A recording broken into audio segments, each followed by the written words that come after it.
On a rainy Saturday morning, two people sit across a wooden kitchen table, their coffee cups untouched and growing cold.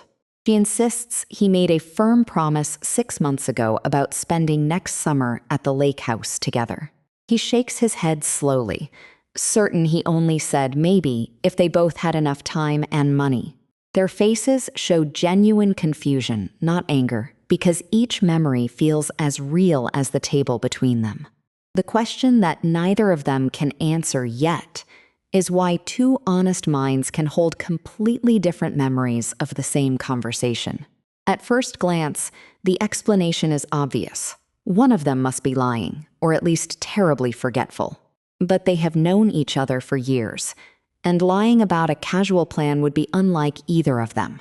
They both recall the moment with a clarity that makes the disagreement feel almost personal, like a betrayal. This is the moment when a common idea about memory starts to break down. The idea that memory works like a video camera.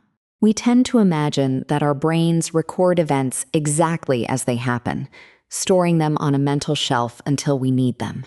But decades of careful research have shown that memory is not a recording at all. It is a form of storytelling.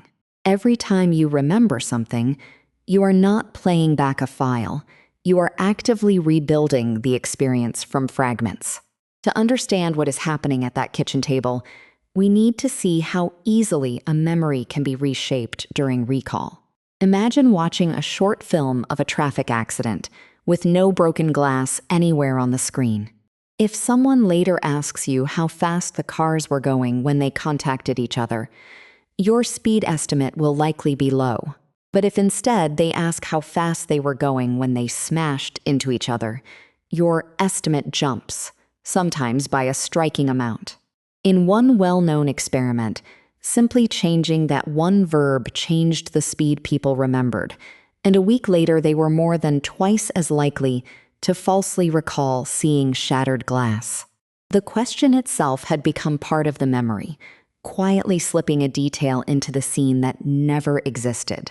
Back at the kitchen table, the couple's summer conversation is being recalled months later, and a similar process is already at work.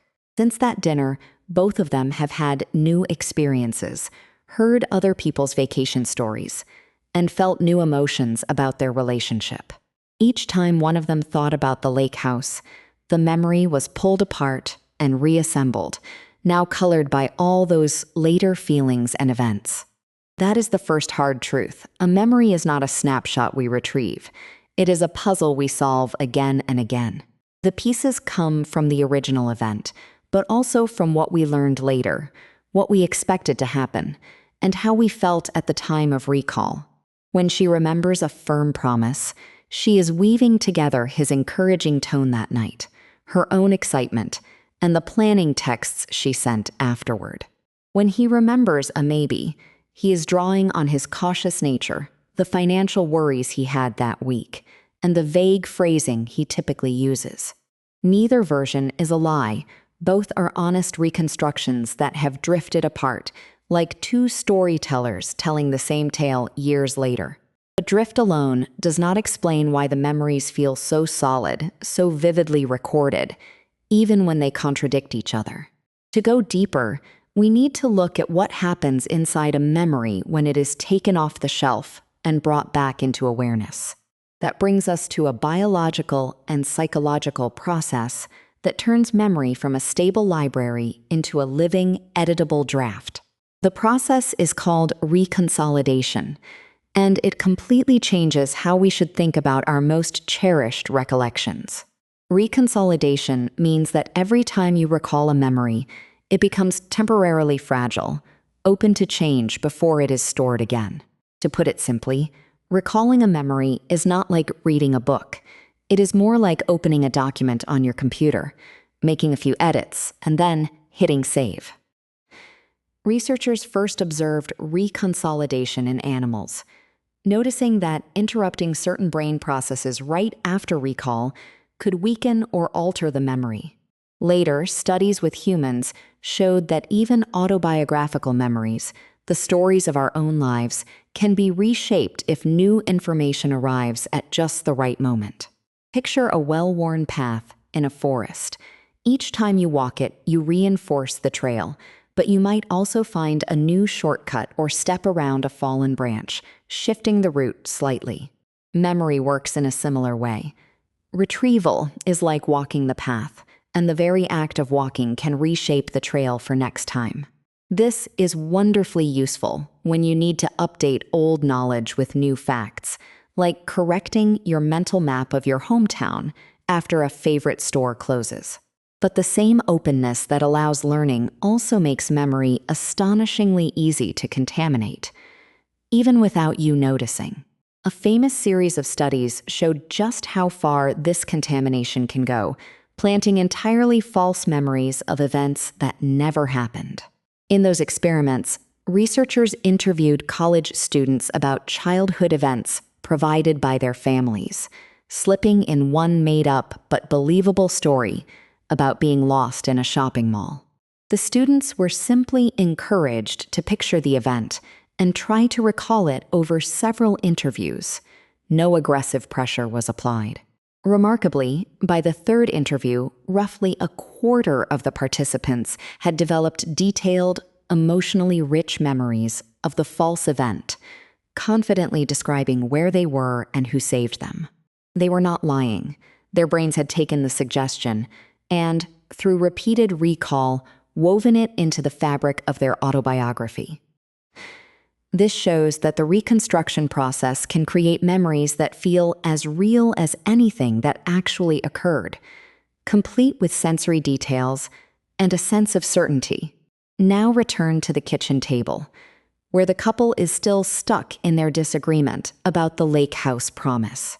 Neither of them has been through a formal experiment, but their brains have been running a natural version of the same procedure for months. Every time she mentally replayed his words, she may have added the hopeful tone she wanted to hear, the encouraging nod she remembers, until her version felt like a fixed fact. Every time he recalled their chat, his own anxiety about money may have sharpened the memory of his hedged phrasing, rewriting it into something firmer and more cautious. And the act of arguing about it right now is not settling the matter. It is strengthening both distorted versions simultaneously through the very process of reconsolidation. Their conviction is growing, not because their memories are accurate, but because each recall is an edit, and the more they argue, the more edits get saved. This is the terrible beauty of memory. Its strength of feeling is no guarantee of its truth. The most vivid recollections can be the most heavily revised. But wait, does this mean all memories are hopelessly unreliable, or that we can never trust ourselves to remember anything? Not exactly. The brain is not random, and many memories remain largely accurate, especially when they are anchored by external records or when they are not repeatedly retold. However, the kinds of memories that matter most in our relationships, like promises, arguments, and apologies, are precisely the ones we recall over and over, each time in a slightly different emotional state.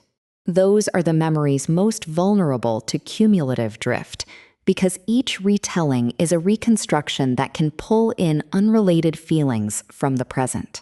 Even traumatic memories, which can feel seared into the brain, are not immune.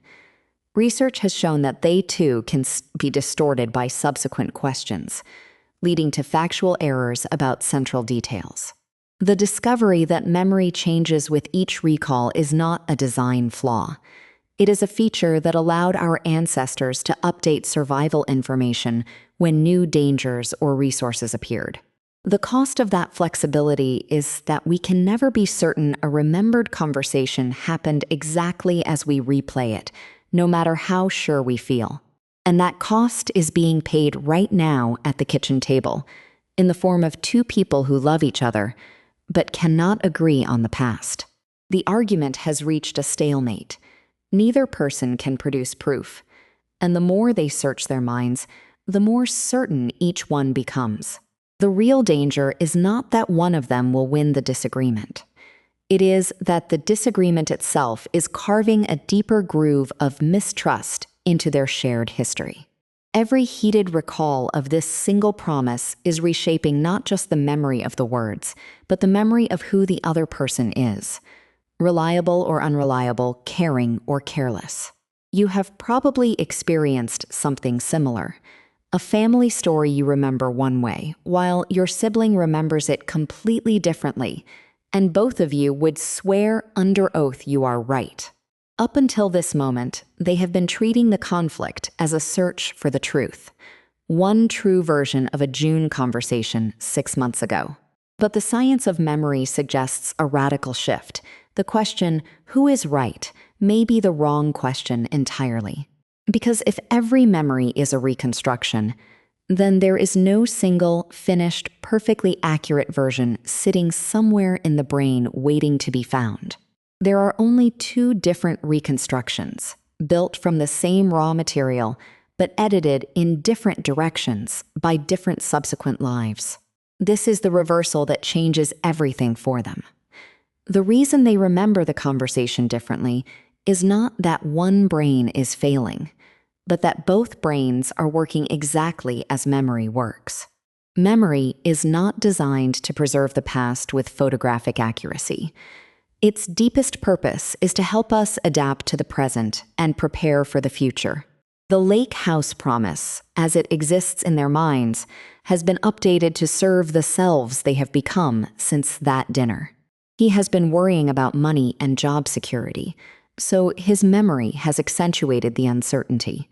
She has been feeling eager for more shared adventure, so hers has solidified the commitment. Neither of them did this on purpose. The editing happened outside conscious awareness, guided by their current hopes, fears, and the narratives they tell themselves about the relationship. And now the climax. The fight itself, the sharp words and hurt expressions, is being fed into the reconsolidation loop right now. The next time they think about the lake house, the memory will not just include the original dinner. It will now include the pain of this argument, making the whole topic feel heavier and more real. This is the most important twist. Our strongest memories are often the ones we have argued about the most, simply because we have spent so much time reactivating and reshaping them. In other words, the very act of defending a memory strengthens our conviction, not its accuracy, creating a powerful illusion of truth. When she says, "I know it was a promise, I can hear your voice," she is hearing a voice reconstructed from many moments, not a single recording. When he says, "I said maybe," he is also reconstructing, and the clarity he feels is a product of how many times he has silently rehearsed that version. The insight that cuts deepest is this: the reliability of a memory is not measured by its vividness, but by how little it has been retold, challenged, or emotionally charged since the event.